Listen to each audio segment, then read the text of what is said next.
o Paraguai recebe a partir de hoje a cúpula do Mercosul, com expectativa de novos anúncios em relação à implementação do acordo com a União Europeia, em vigor desde maio, mas ainda com uma aplicação provisória por questões jurídicas do bloco europeu e de setores do velho continente. Sobre esse assunto, eu converso agora ao vivo com Ricardo Luigi. Ele é professor na Universidade Federal Fluminense, especialista em Geografia e Relações Internacionais. Tudo bem, professor? Seja muito bem-vindo. Tudo bem, Natália. Bom dia.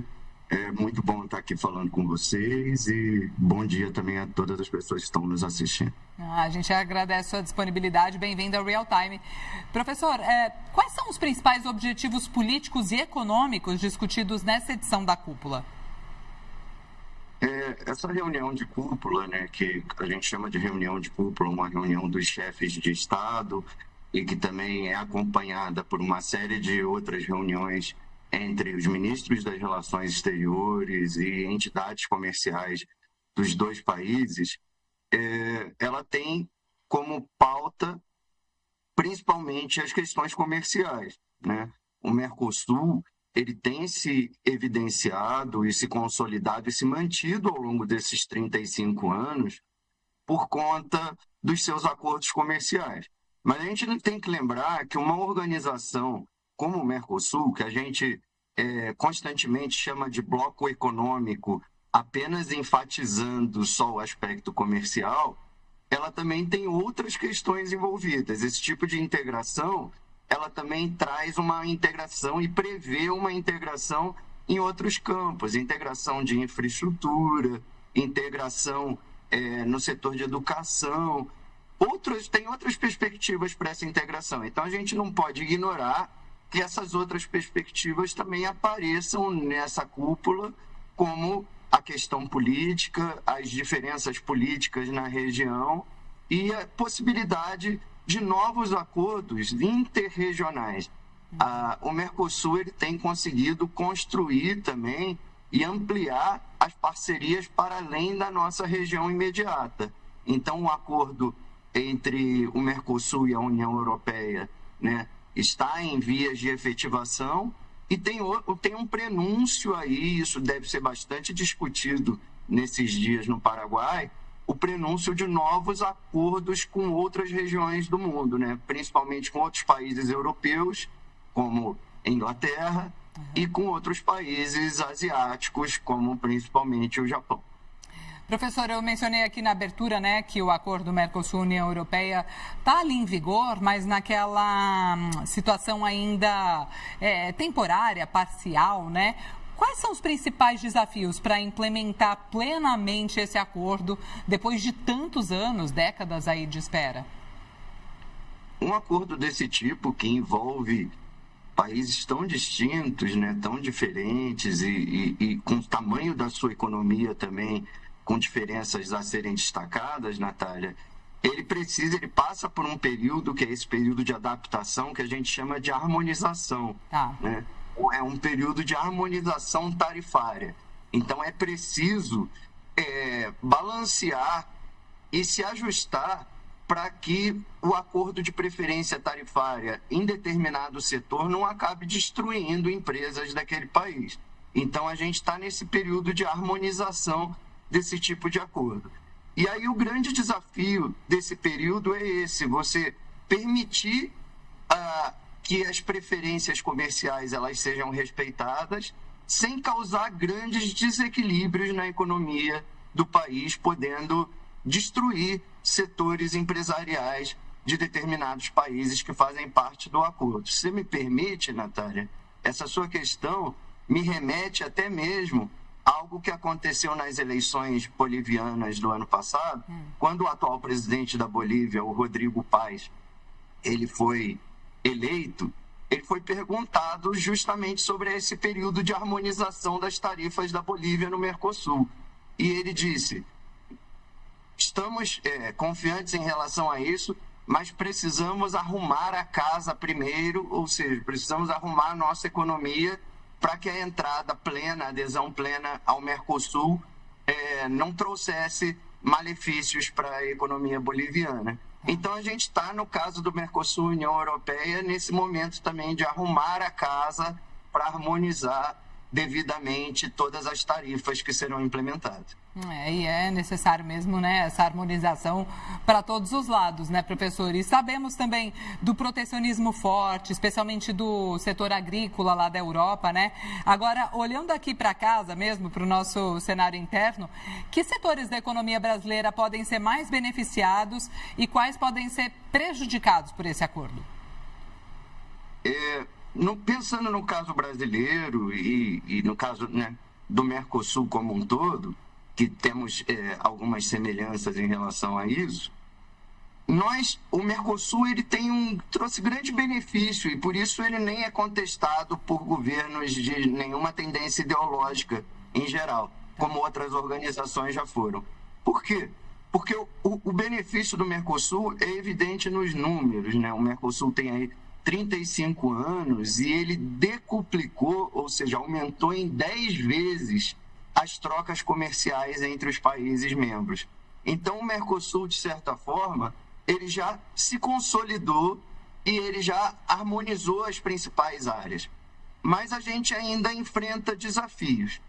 Um dos principais desafios é a dependência de que Brasil e os demais países do Mercosul estão e não conseguiram superar da venda de produtos primários, da venda de produtos de baixo valor agregado. Então, entre as principais pautas de exportação do Mercosul, na sua venda desses produtos para outros países, estão produtos primários, produtos agrícolas e, curiosamente, entre as principais compras de produtos, entre as principais importações do Mercosul, também estão produtos como petróleo e fertilizantes. Então, o Mercosul, na sua relação com o resto do mundo, ele acaba reforçando nossas dependências do setor primário, tanto para venda quanto para compra. Mas aí tem um outro aspecto do Mercosul que a gente tem que ressaltar, que é boa parte das vendas de produtos industrializados, de produtos de maior valor agregado do Brasil, estão para países membros do próprio Mercosul. Então, o Mercosul, ele, apesar de, no geral, reforçar tendências de primarização da economia dos seus integrantes, ele tem um papel importante de permitir a venda e a troca de produtos industrializados e de produtos de maior valor agregado entre os seus países membros. E qual que tem sido o papel do Brasil na liderança dessas negociações ali dentro do Mercosul? O Brasil tem um papel fundamental, não só por conta do seu tamanho e do que representa em termos populacionais, porque a gente tem que pensar nesse sentido também, dentro do Mercosul. O Brasil, ele é um grande financiador do Mercosul ainda hoje, né? O Mercosul, ele tem um fundo de investimento, né? Um fundo que funcionaria como uma espécie do nosso BNDES, um fundo de desenvolvimento que se chama FOSEM. O Brasil é responsável por cerca de 70% do financiamento do FOSEM. Então, o Brasil, ele exerce um papel de liderança pelo seu tamanho, pela importância da sua economia. É uma liderança política. A gente sabe que o governo brasileiro, né, ele tem essa característica de tentar se colocar como um país importante politicamente no cenário internacional. Então, o Brasil dentro do Mercosul vai exercer esse papel, mas a gente tem que ressaltar que o Brasil também é uma liderança econômica dentro do Mercosul. Não só pela pujança da sua economia, mas como pelo fato de financiar boa parte das iniciativas, ser um dos maiores financiadores das iniciativas que o Mercosul toma. E, professor, para fechar, então, essa cúpula, né, acontecendo no Paraguai, boa parte dela dedicada à conversa sobre acordo com a União Europeia, mas uma outra parte bem importante, olhando para outros mercados, que seriam parcerias complementares. O senhor mencionou o Reino Unido, né? Quais são as possibilidades mais importantes que estão no radar ali? A gente tem cada vez mais, né, visto nesse radar. É curioso, Natália, porque a gente vê, por um lado, o aumento do protecionismo no mundo. A gente vê, por um lado, algumas iniciativas até de saída de organizações internacionais desse tipo, como foi o caso da Inglaterra ao sair da União Europeia, mas há uma percepção também da necessidade de que determinados acordos regionais sejam mantidos. E aí tem essa nova perspectiva que a gente chama de interregionalismo, que é a associação entre acordos de diversas regiões do mundo. Nessa perspectiva, o Brasil e o Mercosul juntos, eles têm buscado novas parcerias comerciais na Ásia. A gente pode citar mais claramente Japão, Emirados Árabes. Então tem essa busca, Singapura, tem a busca de novas parcerias comerciais na Ásia principalmente, e na Europa, como a gente fez esse acordo com um grande número de países, que é a União Europeia, as perspectivas são o acordo com a EFTA, uma outra organização europeia, e o possível acordo com a Inglaterra para complementar, como você mesma disse, né?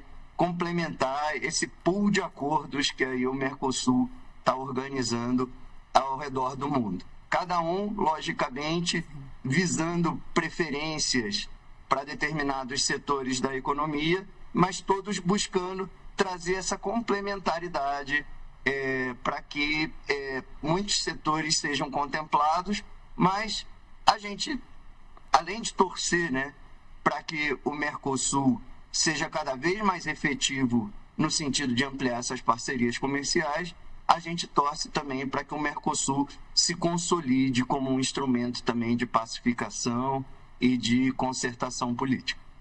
Ricardo Luigi, professor da Universidade Federal Fluminense, especialista em Geografia e Relações Internacionais. Muito obrigada pela conversa ao vivo aqui nessa manhã de segunda-feira e boa semana para você. Boa semana, muito obrigado.